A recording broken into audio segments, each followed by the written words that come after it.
your government. I hate your media. Your wealth is only something left. I hate your attitude. I hate your government. I hate the media. Doc Corbin Dart was the son of a rich banker in Lansing, Michigan.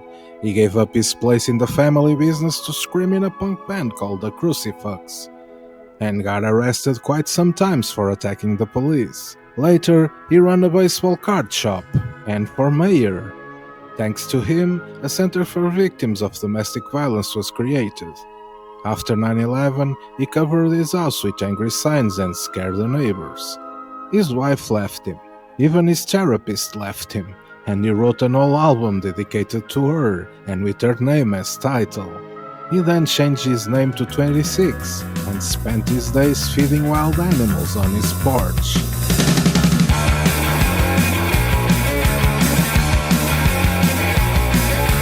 You make things miserable every day. You make me sick with the things you say. Stay for the end of the football game and you're playing the leagues. It's so fucking lame. This kind of freedom is good for you as long as you can get away with what you do. Whatever you do is such bad taste. This sheriff on media is such a waste. Be a good American. Be a good American. Be a God-fearing citizen. Or kill yourself. It was the 70s. Doc was the heir of the Dart fortune. Grandson of Campbell Dart and son of Rolling Dart, he worked in the Dart Bank on minor positions, and usually will get in trouble, like when he dragged an American flag through the floor and was sent home. He eventually quit the job and focused solely on the Crucifux that he founded in 1980.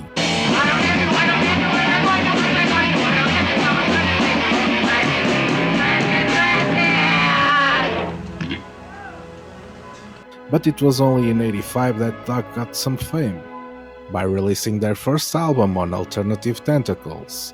With Biafra's backing, the Crucifux went national. It's been a while since they started it. These guys with guns they get around. They say they're fucking monuments. To murder it's a circus tent. We don't practice. You don't practice? You're not a hardcore band. I don't think you can call it that. While most hardcore bands criticized the police, Doc called for their bands outright.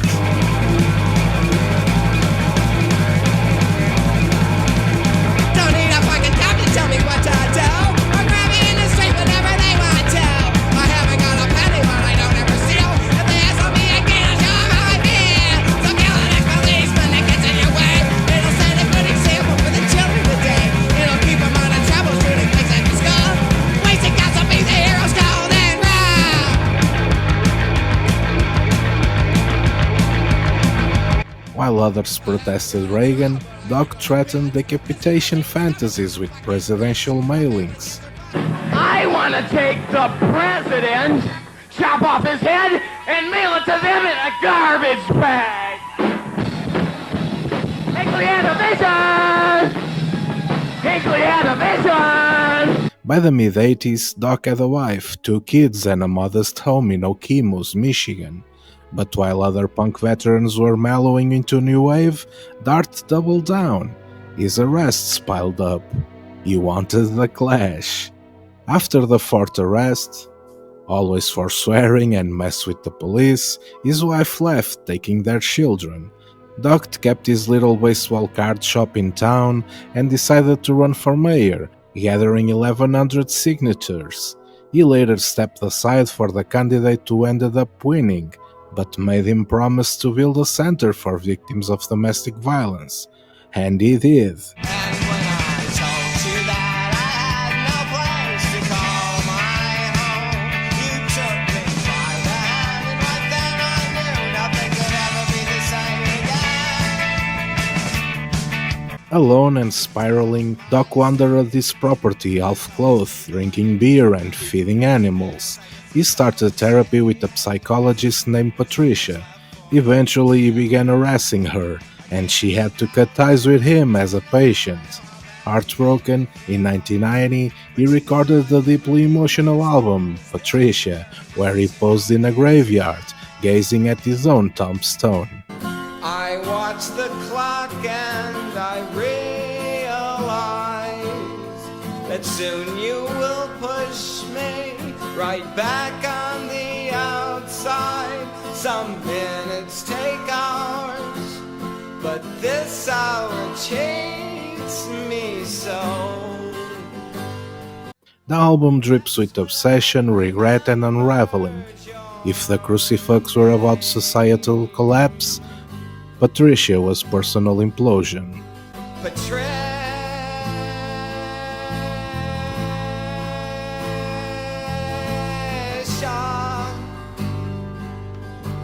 please don't abandon me now.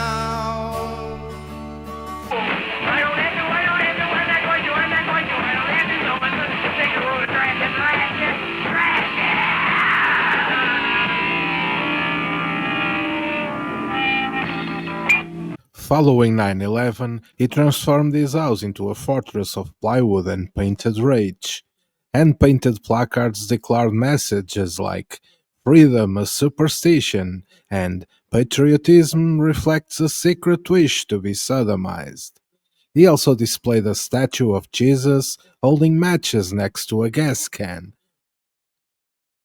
People started throwing things at his house. Someone, knowing he was feeding wildlife from the surrounding woods, left a dead deer at his front door. His windows were broken so many times and his front yard was so often vandalized that he gave up on replacing the glass and started covering the windows with blankets, isolating himself even further from the outside world. I stumbled down the alleyways when you were just a child, but compared to the pain you suffered, mine was probably mild. On the fourth day I remember how I trembled in your light. Then like a ghost the past it took you back into the night. But there's love. As the years went by, he kept changing the signs, updating them based on what was happening in the world. Eventually, neighbors reported him to the FBI, fearing he might be a terrorist. Agents came by the house but quickly realized it was nothing like that. Then, in 2006, came 26. Dart legally changed his name to a number, a gesture he claimed was inspired by a dream, and perhaps by the spiritual books he was now reading in Solitude. You have concluded the wind that blew me in and out your door. Have I intruded? I feel like the corpse that's just washed up my shore. He renounced swearing, refused all drugs, and began calling himself the Messiah. Not as a joke, literally. Signs on his house read, "Verily I am greater than your mythical Christ, for I am real and here among you, 26 the Messiah." Watch out for the magazines, more deformity of logic you've ever seen. Collective heads are mounting at the men of green. Please watch out for the magazine.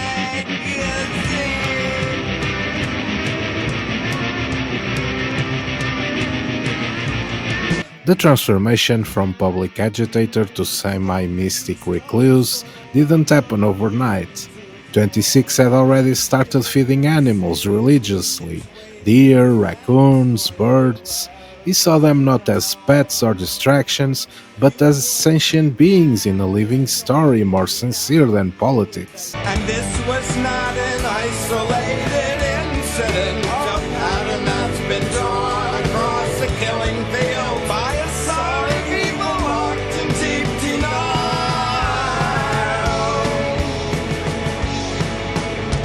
First his living room, then his whole house filled with bags of animal feed. His best friend became a fig tree named Frank. His days were structured by breathing rituals and silence. His world shrank, but within, 26 claimed to have found peace. He also became tied, whether by fact or by rumor, to a strange local mystery. A massive pile of decomposing banana peels hidden near a suburban walking trail. No one knew who was leaving them. Some thought it was a morning jogger, others said it was a spiritual offering, but many believed it was 26. The man who once hurled that threats at the police was now, apparently, feeding potassium to wildlife.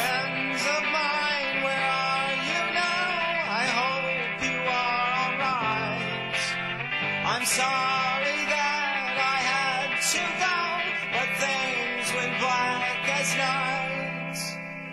It's not a question of give and take. The truth doesn't bend either way. If I could recite the understanding I get, there wouldn't be a whole lot to say. I could fill this room with people and I'd still be all alone.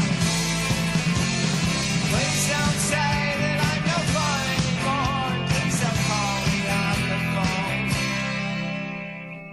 You don't know how hard I've tried to stop the tears, but they keep falling.